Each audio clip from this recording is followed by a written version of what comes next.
Hi, everyone. Thanks for being here tonight. And thank you for showing up today, Joanne. My name is Daniela Castillo, and I am a licensed veterinarian in California and Mexico. I've been vegan for 12 years, and I have a company in LA doing relief and mobile services.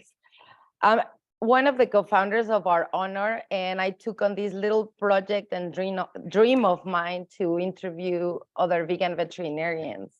The goal of this meeting is to highlight the hard journey of these individuals into the veterinary profession as vegans and their important accomplishments in the veterinary field and or animal rights movement. I personally want the word vegan to be more mentioned in the veterinary field, so it becomes more of a norm in the near future. I want to present the different vegan journeys and hopefully inspire more veterinarians to go vegan. This is my personal goal. So let's hear from our fifth guest, and let's please answer the questions at the end so we can not get distracted, and I will read them at the end. Our fifth guest tonight is my dear friend, Dr. Joanne Connolly. Did I say your last name right? Yeah. Thank you. Dr. Joanne Connolly is a vegan veterinarian, author, and leader of Kindness and Compassion, who empowers all animals and humans to live their best life in balance as one with the web of life. I love that. She grew up in Canada and graduated from the University of Montreal Veterinary School in 2001. She specializes in fair medicine for all, end-of-life guidance, as well as grief counseling. After helping her beloved dog, Hayley passed peacefully and with dignity in the comfort of home in 2007. She created Hayley's Angels Veterinary Services and has since helped over 10,000 families say goodbye to their beloved companion animals at home and find peace and closure.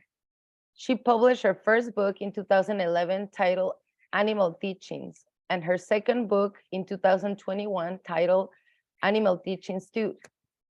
From Hayley's Animal Methods, they are two inspirational guides for better living and better dying for all animals and humans, in which she shares her vision in the new world we can build together. Her mission is to redefine society to create a new, better normal for all animals, humans, and our planet. Thank you so much for being here this evening. I really appreciate your time. I know we're all super busy, but I am so happy to have you here and to have you answering these questions that I thought about. And I love getting answers from all you guys. So I'm going to start with, okay, thank you. So I'm going to start with the first question right away and ask you when and how was the moment that you decided to go vegan? So that was very shortly after vet school. So about 20 years ago, and my dog Hayley died also at that time. And I felt my little life, kind of flash by, and you realize that it's very fragile, and my dog just died and I'm next. And I really wanted my little life to be as meaningful as I could make it. So, and after what I had seen, in vet school, I felt like I needed to not hurt anyone. Like that was my priority. I didn't care about the health benefit. Like we didn't really know 20 years ago. My mom is a naturopath and she was not eating pork or beef. So growing up, I was eating dairy products, chicken and fish, for health reasons. And my mom was, definitely ahead of her time in finding out, better ways to live and to be healthy. And now my mom is vegan. So I've taken it a little further.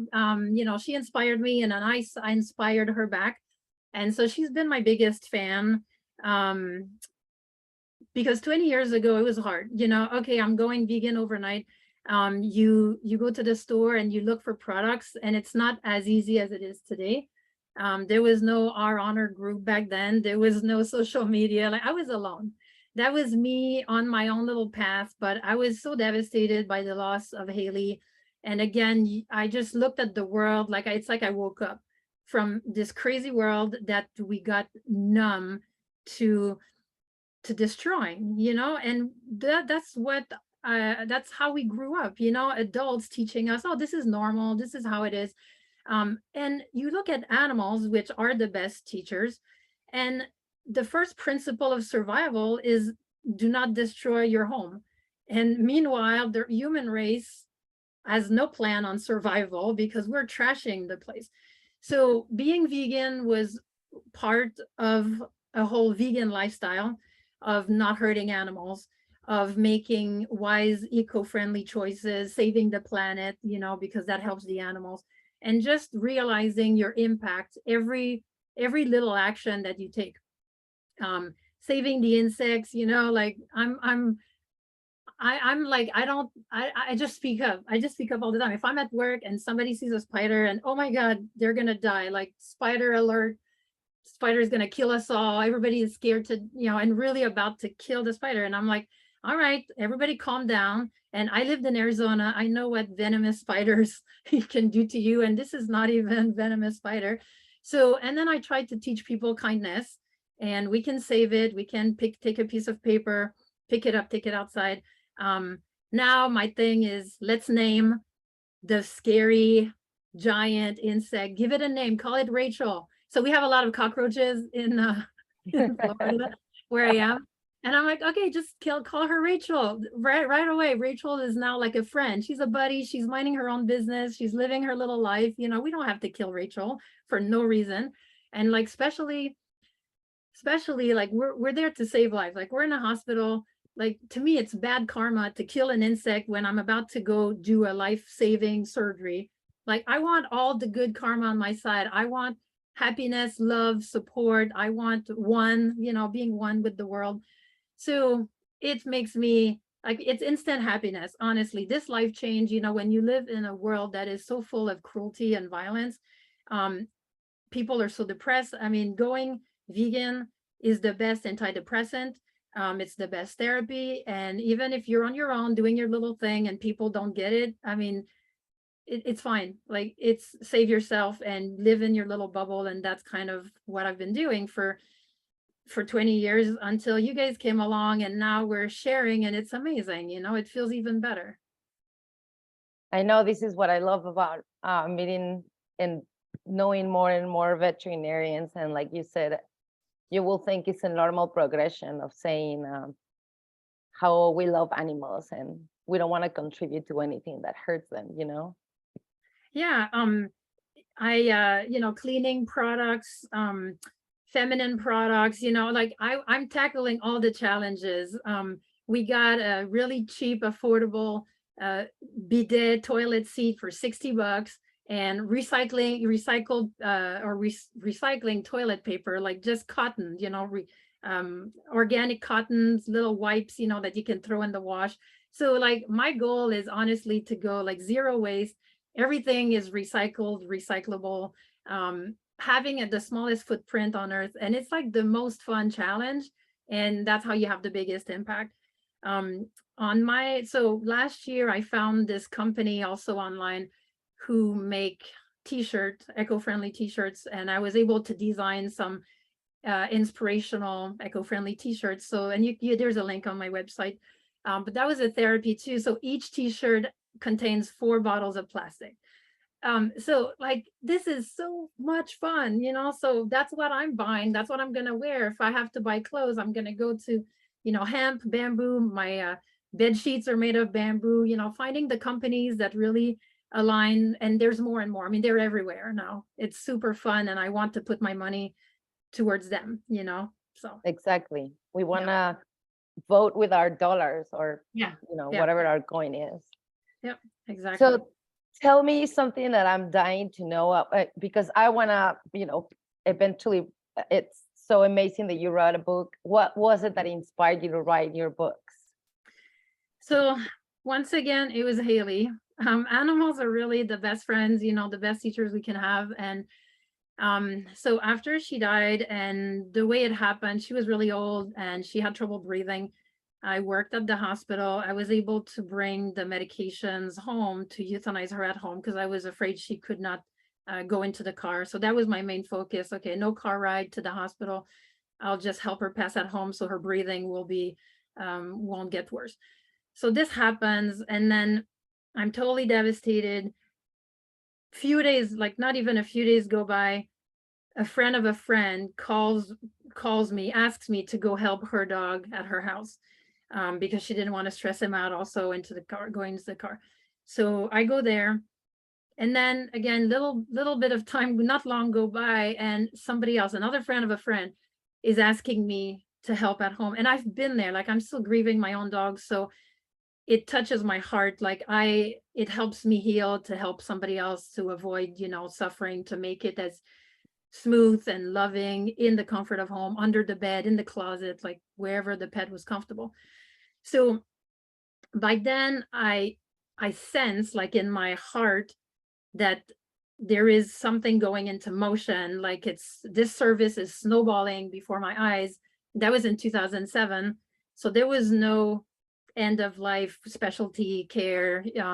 And again, I was on my own, and I really felt, and so I was with a good friend of mine, a technician at the time that I worked with, and she said, you should call your service Hayley's Angels Veterinary Services. And then we're crying, and I feel, for the first time in my life, I feel somebody who's died, Hayley's spirit. I feel like she's there. Like I feel like somebody's pushing me and say, I know you're afraid, you don't know what you're doing, but you've helped me. Just go help others and hope for the best, that it's going to work out.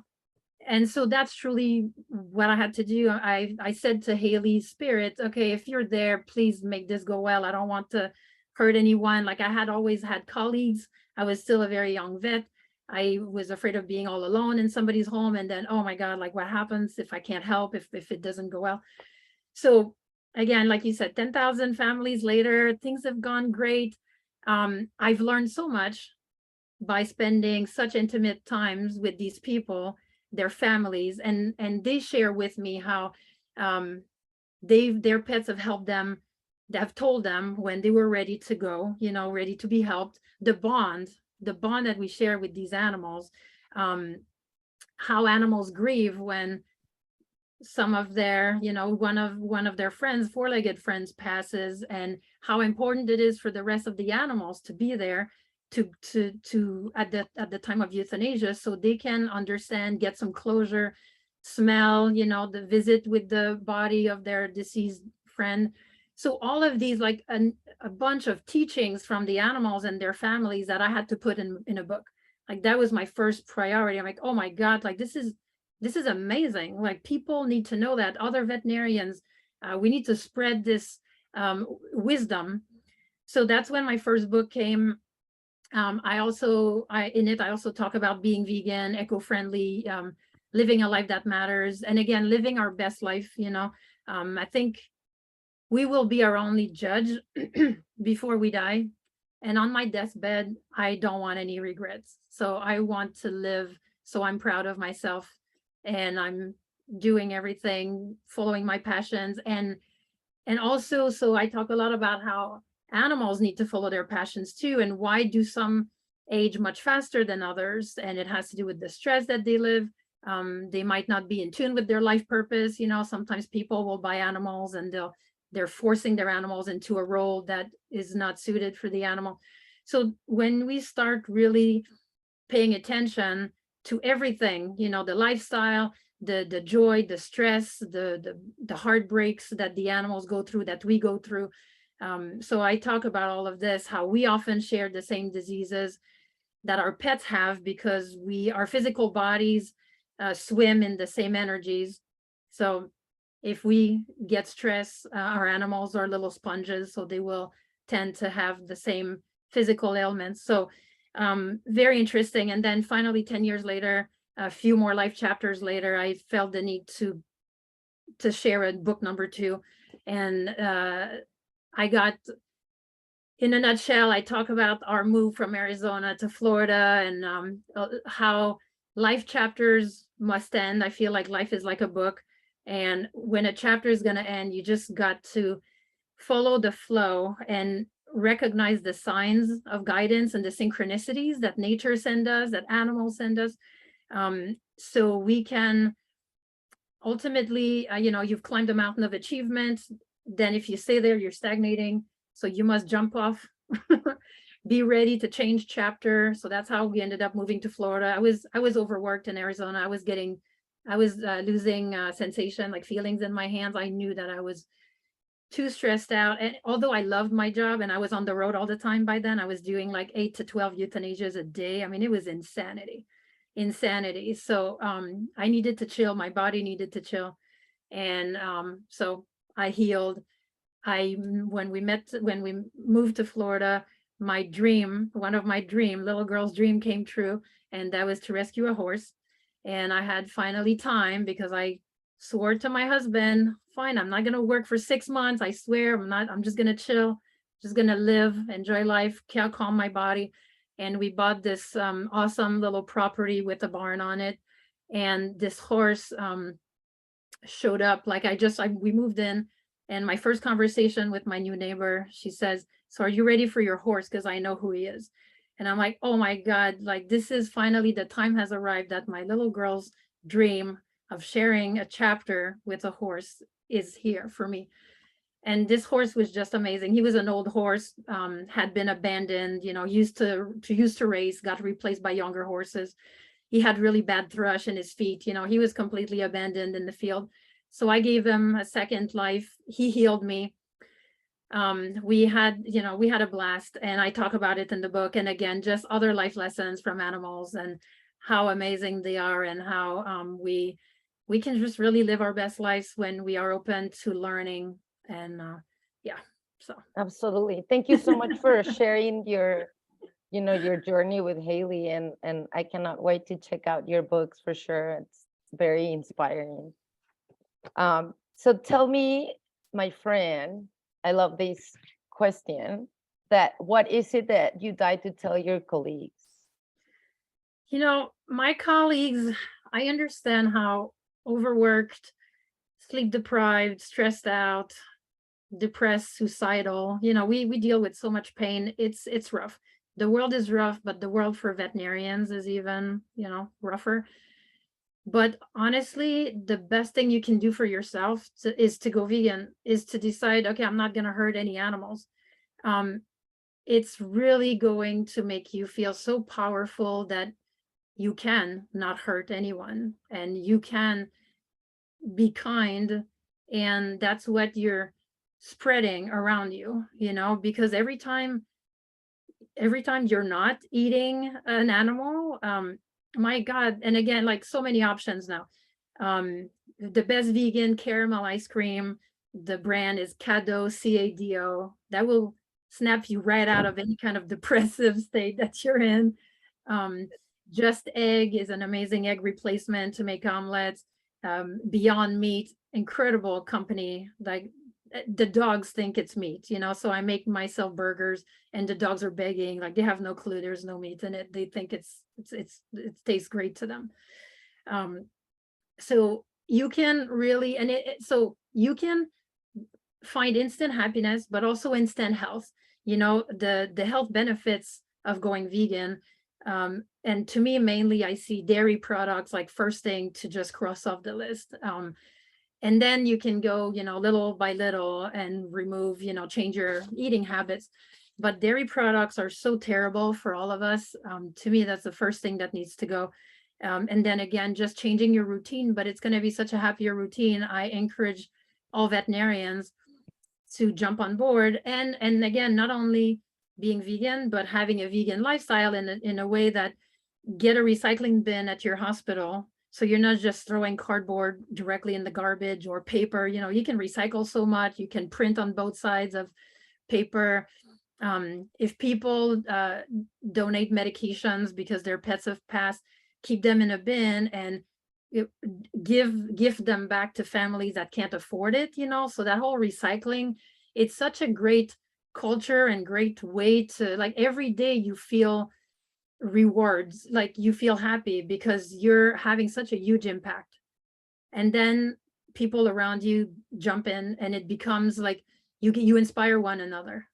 To me, it's like the best thing for a veterinary team, because instead of depressing one another, you can really just like uplift one another. Yeah. That is such a good advice for any of our colleagues to just consider for health reasons, and not, for ethical reasons is of course like the most important for us, but any reason is always good. And I so apologize with you because you sent me these amazing pictures and I totally Oh, it's forgot all about good. them. And They're all on Facebook, so whoever can. My Oh, socials are on my website, and yeah, it's all on Facebook. So, just I mean, animals are, yeah, they're the best friends we can have. And the more you give to nature, I feel like the more nature gives to you. And right now we're so blessed on this amazing property that waited for us on the market for 1 year. Nobody wanted it, and it's 4 acres. We showed up, and the husband died in our home, and we really feel like he's our guardian angel. And he oh, waited for us, like he saved this amazing property for us. There is a pond that's spring fed. You can see clear to the bottom, which is very rare in Florida. There is fish, turtles in it. We swim in it. Like, it doesn't get any better than this. The dragonflies have been landing on my hands in this property, in this magical property. And so that's why I have a lot of pictures on social media, because it's like, oh my God, they just come and like they give me a kiss, it's like, thank you for being such a gentle soul. And so that is, again, instant happiness when I have, the wild animals just showing up. And my pig, who was wild and potbelly pig cross, and then showed up at my house. And again, like it's just been fun to live as one with the web of life. And that's really what I'm experiencing. And I really feel like the more we put out there, the more love we give, the more returns to us. And that's like, it's good that karma. definitely sounds like that because it sounds like a dream come true. I'm so happy for you, honestly. I've seen your pictures and the place looks so amazing, and the story of the the husband it's so beautiful that you know that you got that property. Yeah. So talking about that, I'm sure you're already having your own vegan world in that property, but if you could extend that to the rest of the world, how would you visualize the future vegan world? So so nature is our best teacher and mainly teaches us balance. So to me, balance, and the more we know, the better we do. So if I look back at why we domesticated cats and dogs in the first place, a lot of it was to help us live. So wolves would protect us, and we would feed them in exchange, and they would help us hunt. And I respect the indigenous tribes, because they lived in harmony with the land. They only took what they needed. They knew that if they over hunted or overfished, then they would die because they would have no resources. So but now that we live in this modern world where eating meat, even if done kindly, is really no longer possible because we're overpopulated, and we've put buildings in places of forests. We have no choice. I mean, we're really to a point where, what are we going to do to survive?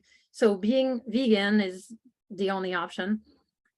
I love cats and dogs, but we've overdone it. Also, we're completely out of balance at this point. There's way too many dogs and cats.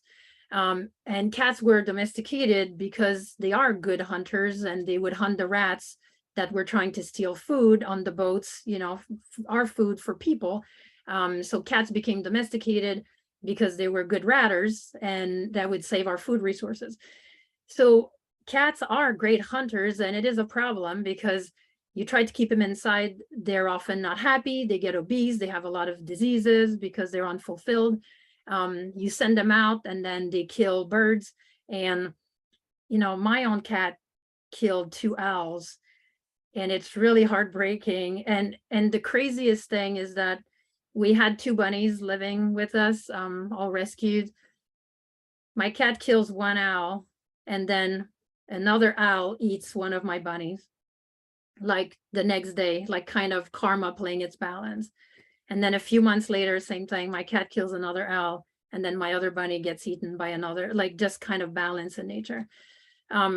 So the way I see a vegan world is we need to stop, with the cats and dogs. We need to go towards prey animals, not predators. If we're gonna domesticate anyone, which I think, animals do make our lives better. They heal us in a way that we can't heal one another, because people,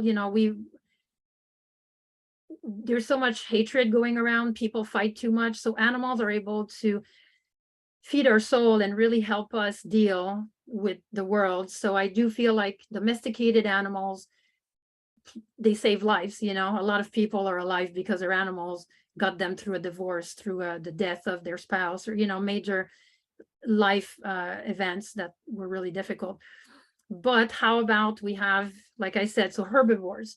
So the vegan world might look like we have bunnies, we have guinea pigs, we have maybe some horses, we have a few gazelles, and maybe some elephants, the herbivores. So at least it's a little bit easier to feed them. Of course, we're looking into vegan diets for cats and dogs, which is great. There is diets made of crickets and grubs also that are much kinder to the environment, less torture to the animals. But ultimately, I feel like it's still maybe unnatural to a certain level. If you look at nature, if we're going to domesticate anybody, yeah, maybe we need to go to the herbivores one. But then again, we need to do it right. I hate that bunnies, a lot of people just keep them in cages, and it's like they don't do anything with them. They just kind of look at them, and these poor bunnies have so much life in them, and they're so sweet. And if you look at one of my few videos of Sir Oliver is the name of our little bunny friend, but he knows what time to come in at night, so he sleeps inside in a safe cage, and that's where he gets his special food, a little bit of sweet treat like a grape or some strawberry or blueberries, and then some collard greens or kale. So he roams in the field, he does his thing all day long. And then he's super smart. He sees us come at night, and he'll follow us, and he knows it's time to go to bed. He gets his food, and you can bond. Animals they're all smart in their own ways. And so that, I feel like that would be a good start, at least. And again, not overpopulating the place, keeping it more like our ancestors had it, in balance between the wild and the domesticated. Yeah. That is such an amazing idea to even help all the animal sanctuaries that are, that exist right now, and they are not really having the best funds.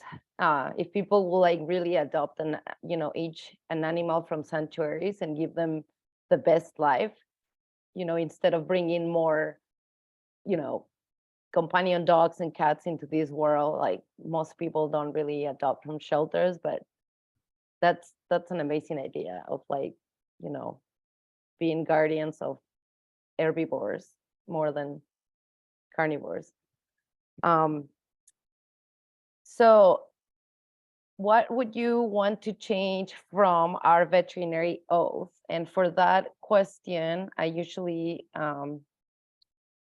put the oath so people that are not familiar can see it while we comment.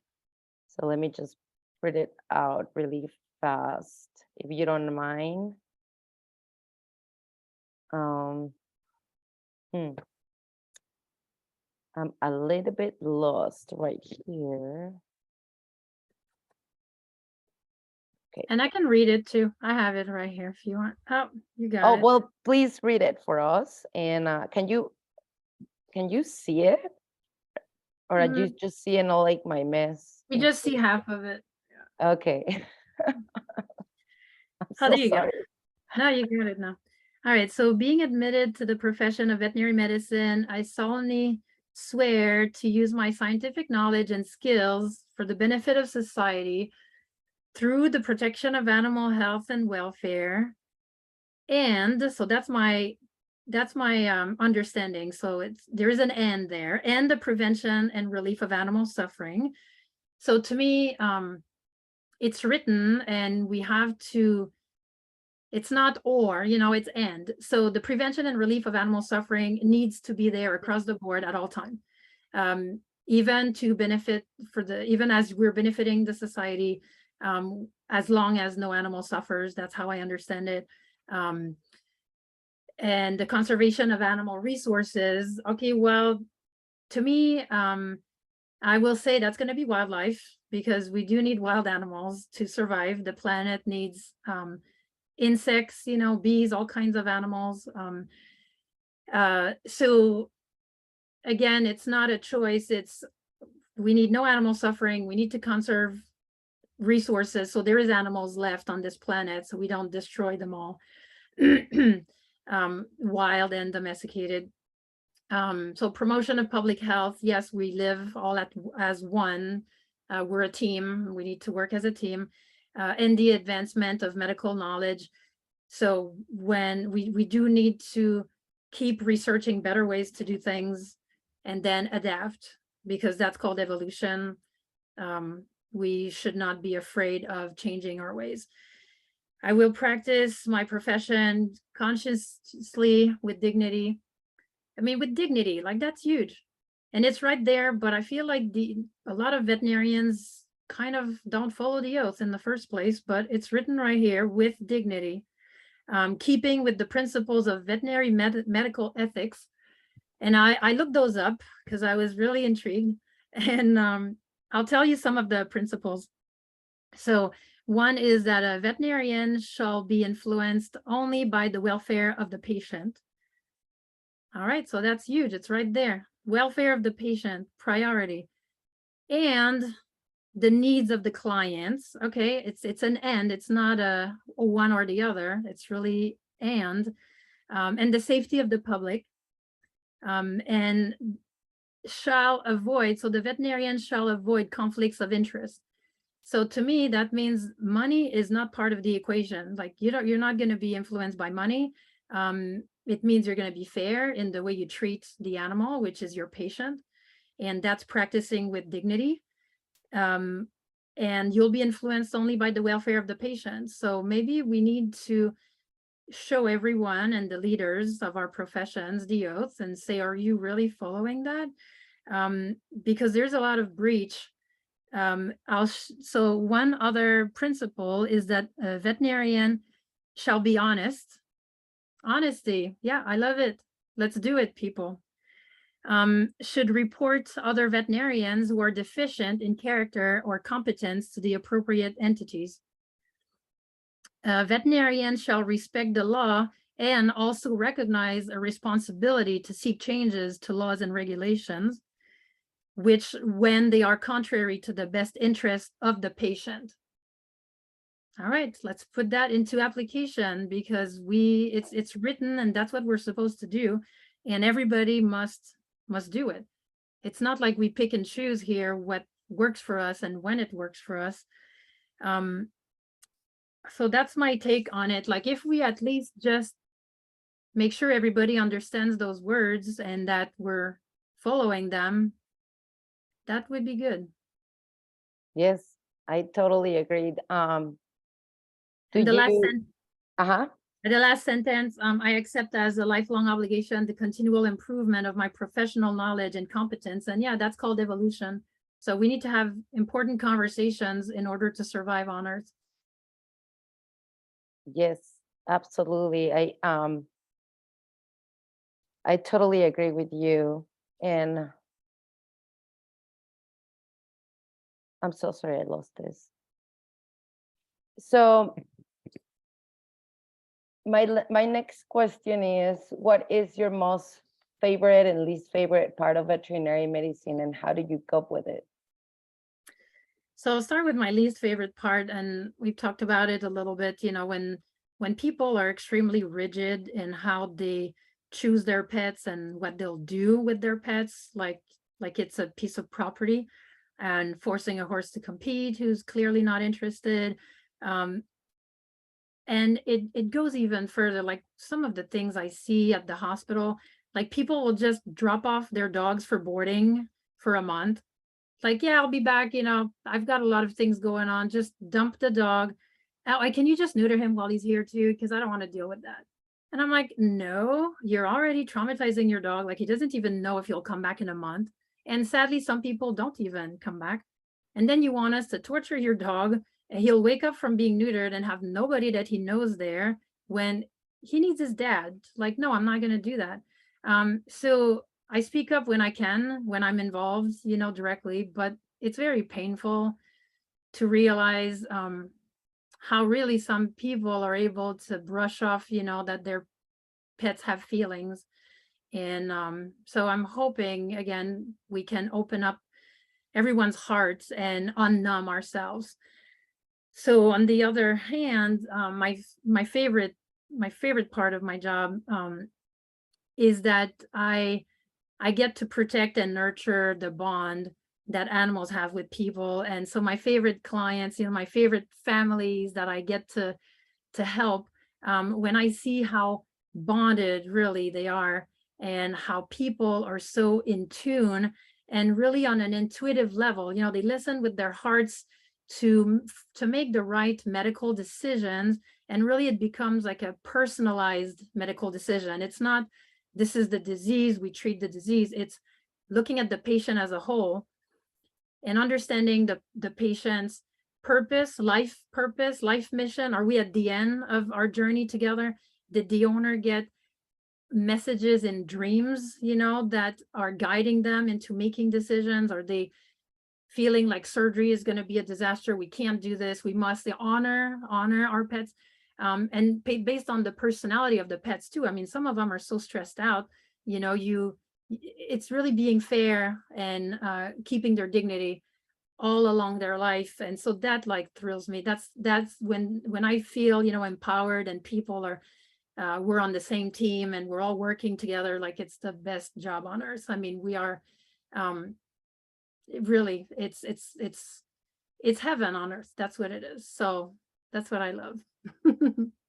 It's just so amazing that you describe our job as heaven on earth. I don't know if I've ever felt that way before, but it's definitely inspiring for you to say that. So how do you cope with the bad?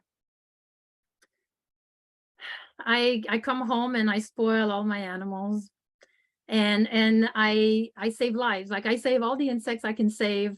Again, small action of recycling something, just doing something good, positive for the world. And ultimately I tell myself, I might have planted a seed today. I might not see the tree grow. I spoke my piece with these people. And then sometimes I do find out like a week later, they picked up their dogs from boarding, or, nobody else agreed to neuter the dog while it was in boarding. Like, so I know I have to be patient, and I'm grateful to be alive in the first place. I'm like, okay, I'm here. I've graduated from vet school. The worst part is over. Now I just need to be patient and really teach and understand that I can't force anyone. It's an evolutionary process. These people I might be somebody that they've never had in their immediate families. It's a cultural, everybody does the same thing. Everybody is used to dumping animals and, to boarding, or so planting seeds is huge, and we have to be content with not seeing the trees grow. But I did my best. So I'm at peace with the words that I spoke, and at least that's all we have to do. Okay, speak up when you have the opportunity, and then you let it go and you go play with your animals. I go swim in my pond and I just feel the sun shining, and I'm grateful for my life. Yeah.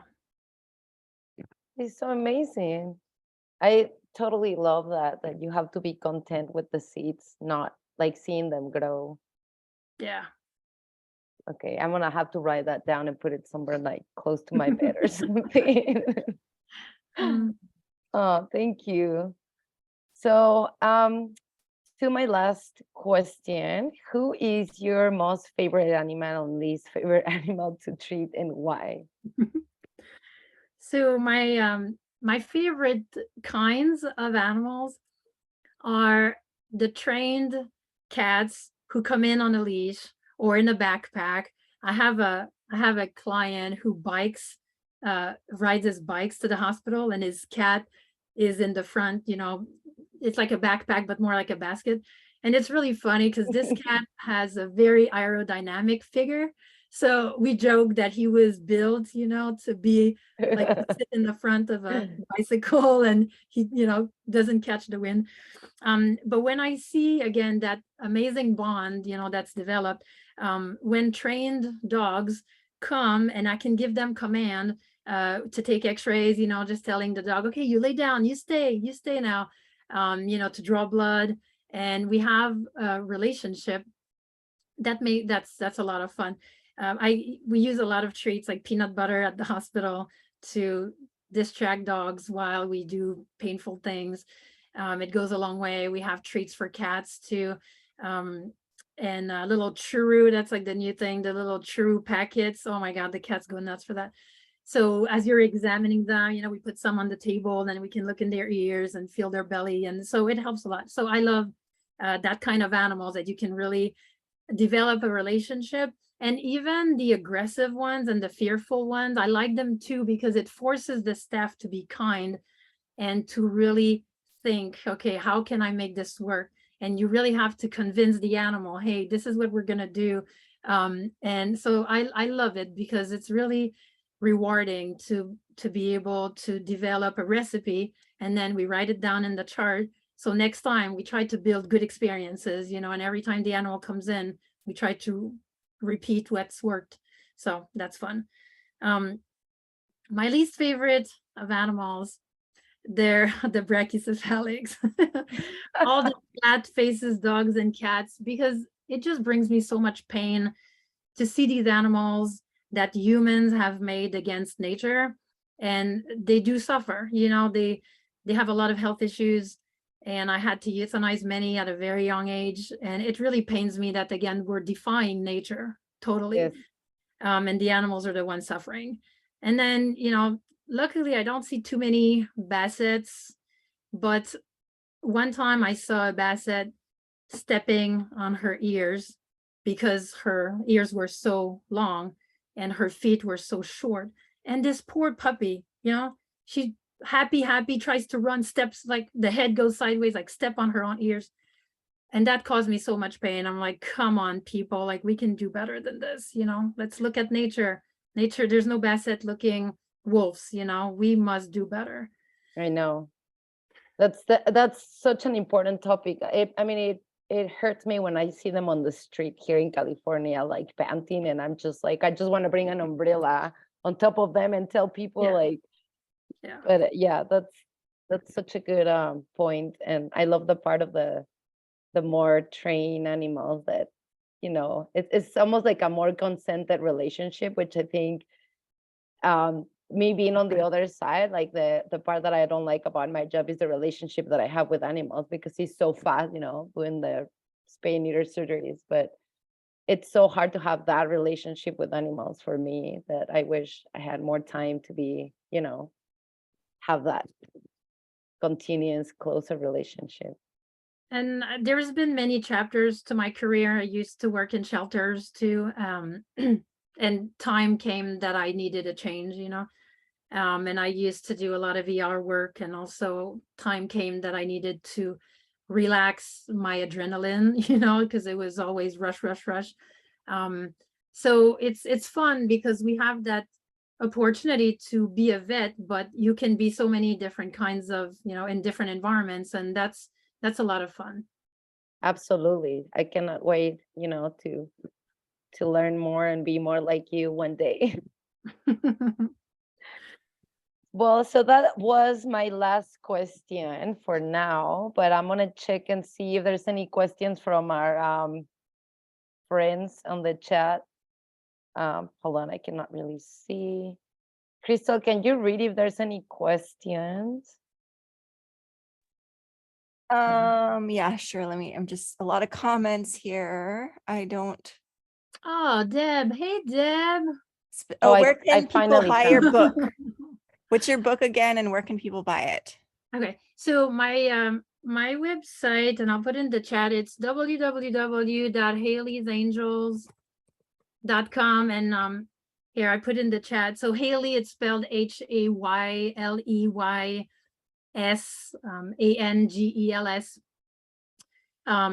when we rescued her, that was her name, HAYLEY, so we kept it. Yeah, so you can order through Amazon. I'm happy to sign and ship books from Florida. But yeah, they're available on Amazon also, and as Kindles too. And Deb Thompson, I just want to say, so I used to, thank you for finding me, because I used to use my my maiden name when I helped you, which is hard to pronounce, and then change of life chapters, and I went with my married name. But it's good to see you here, and I'm so grateful I was there to help you and Tyler. My question is, what advice do you have for someone who's in vet school right now or considering vet school, and they're surrounded by professors and students who don't share their beliefs about animals? All in good times, you can't convince everybody, and you have to decide if it's really the right time and place to, like, how much are you going to share if you're trying to save a life because something terrible is happening in school.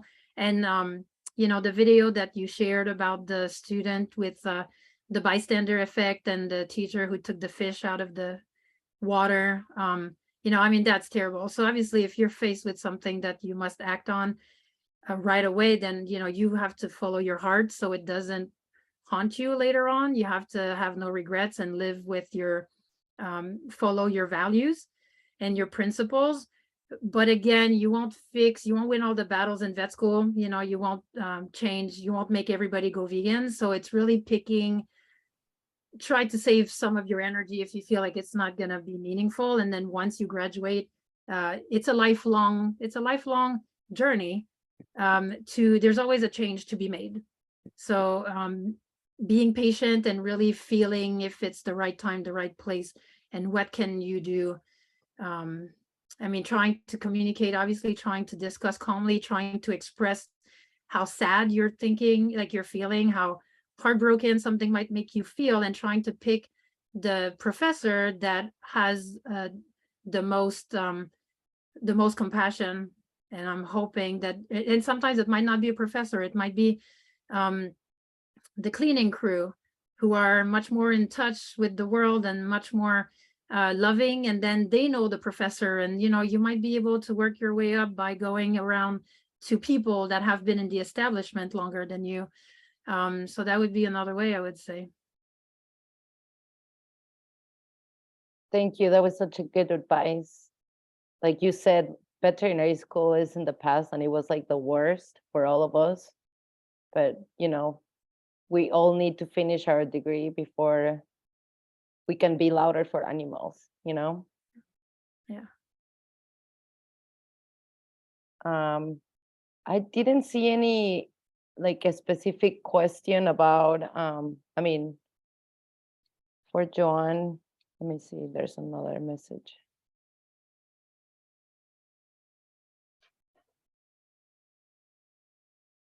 Yeah, I'm just reading the things there too.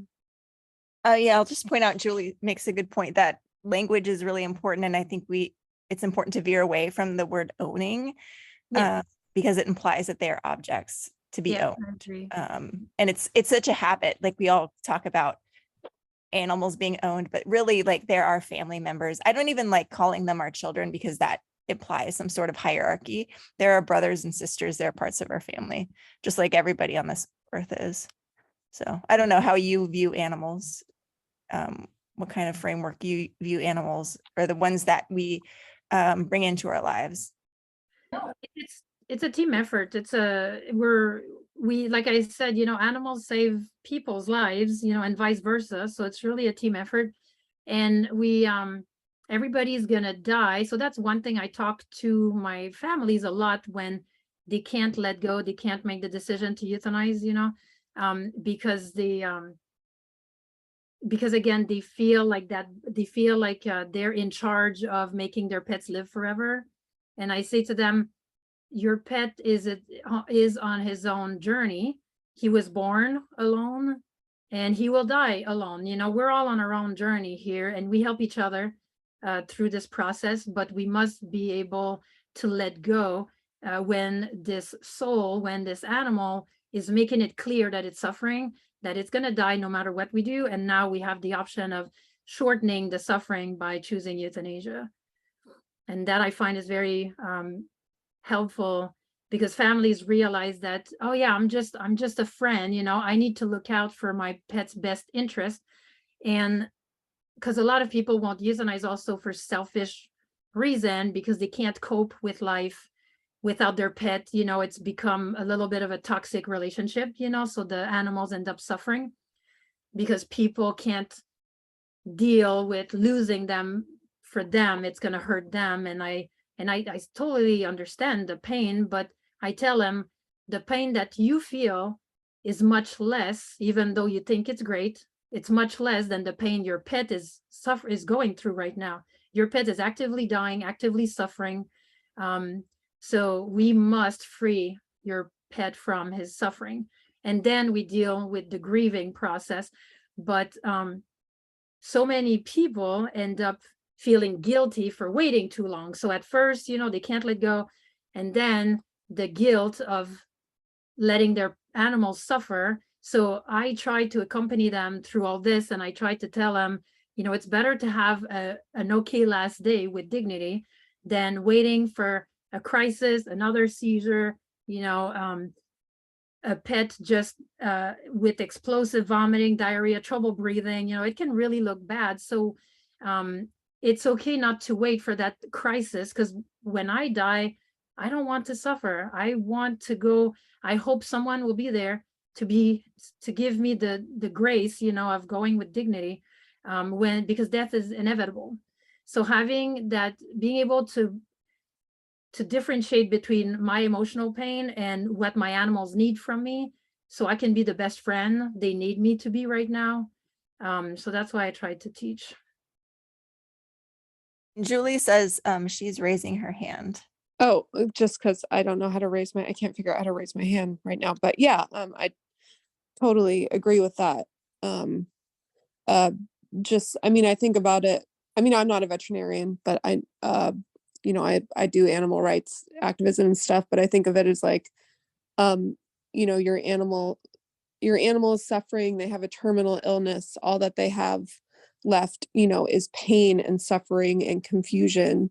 And like, I mean, it's not technically legal, but people do this with their loved ones, you know, when their grandmother has a terminal illness and has, you know, dementia and Alzheimer's and terminal cancer, and they're like at the end stages, you know, sometimes families will kind of overdose their loved one kind of on painkillers just to sort of end their suffering, because you don't want your family member to suffer. And I think it's important to look at it like we're their guardians. We are their like protectors. We want to protect them from pain. We want them we don't want them to just needlessly suffer for ourselves, like just so we can have them around a couple days longer if they're just needlessly suffering, because they're not going to get better and it's just going to be pain. And then, yeah, just the language thing, like, you know, people so often, I think language is like really powerful. So like the less we talk about ownership and the more we talk about like guardianship, like we're the guardian of this being, like we're the guardians of our children. We're the guardian, you know, we don't own our children, we're the guardians, and we don't call our kid it. You know, I mean, I don't have kids, but like, you know, it's more like a mutual relationship with someone versus like an ownership of an object. Anyway, that's it. Yeah, no, I agree totally. I just want to say something that's really amazing that I've seen many times, and for both animals when they're passing and people when they're passing. So often people get upset when their pets die without them being present, or same thing, you know, people dying during that 2-minute bathroom break that somebody left for, and then they come back, you know, they were watching over their sick, you know, family member. And so I've definitely realized how how much easier it is for someone to die alone, in the sense that there is no ties holding them back.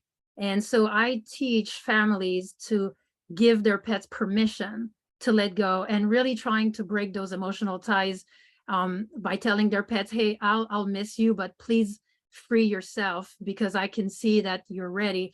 And animals are very loyal, and people too. And some people and animals pass much more easily on their own than others, and it has to do with personality. I've had some family members that were more selfish, and in a good way, it helped them at the end of their life, because they're like, okay, I'm out of here. Not gonna wait for anybody. I'm not gonna say goodbye to anybody, and they leave. So I find it super powerful when I talk to families and we're deciding when to euthanize, and then I tell them, please just give your pet permission to let go. And then they call me the next day, or like, I don't have to go euthanize. Their pet kind of sensed the energy. And again, I tell people, talk to your pet like you're talking to a human, you know, because your pets are sensing the emotions, the energies, and it's really freeing for the animals to sense that the people are breaking those ties and say, okay, I'm going to be sad, but you must do what you need to do for your own journey. So that's super powerful. And I see that in people as well. You know, when people are hanging on for someone they need to see before they can let go. So I try to make sure the bucket list is empty for the animals also. As is everyone present that needs to be present? Who's the favorite human of this pet? Because I've seen rough euthanasias, even though I give the same drugs, you know, but I've seen rough passing when you really feel like the animal, somebody is holding him back, or they didn't get to say goodbye. Like one of my examples that I can think of, there was a donkey that I went to help, and the donkey's life purpose, honestly, this donkey was around kids his whole life. And he was, kids came like for summer camp, you know, and this donkey was just around children, and he loved children. So when the time came to euthanize him, there was no children there, because the adults, you know, felt that's fine, I get it, you know, they felt like it would be too sad for the kids. But this donkey did not pass peacefully, and I felt like there was, again, he would have passed, it would have been easier for him if he had some of his people, his favorite people. So I'm always trying to make sure that the pets typically pick one human, you know, that's kind of they're the little shadow of, or they're here to save or to help. And so I make sure that that person is there. That's the one making the final decision, because that's where the bond is. Even if mom and dad and the family are in charge, if the animal is bonded with one of the children, that child must be involved. We must make sure that, again, the child is able to cope with the departure, that the timing is right, that the child is able to tell their pets, it's okay, I'm here, you can let go now. So it's really fascinating and powerful. Wow, that sounds very, you know, strong. And I don't actually do really good with euthanasias, but it sounds like you are amazing in that process, and you help so many families. And I really, really want to thank you for sharing everything, your heart with us tonight, and for just being here and everything that you do for animals. And well, we've reached our hour, and I don't want to keep you longer from your family. And I don't see any more questions or anybody, you know, raising their hand. So I'm just gonna finish this meeting. And thank you so much again for being here. Thank you, everyone. Thank you.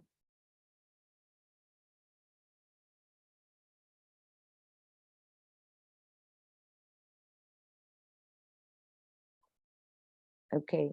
I think, well, people are leaving. Thank you so much, Joanne, for coming tonight. I really appreciate it. I really appreciate it.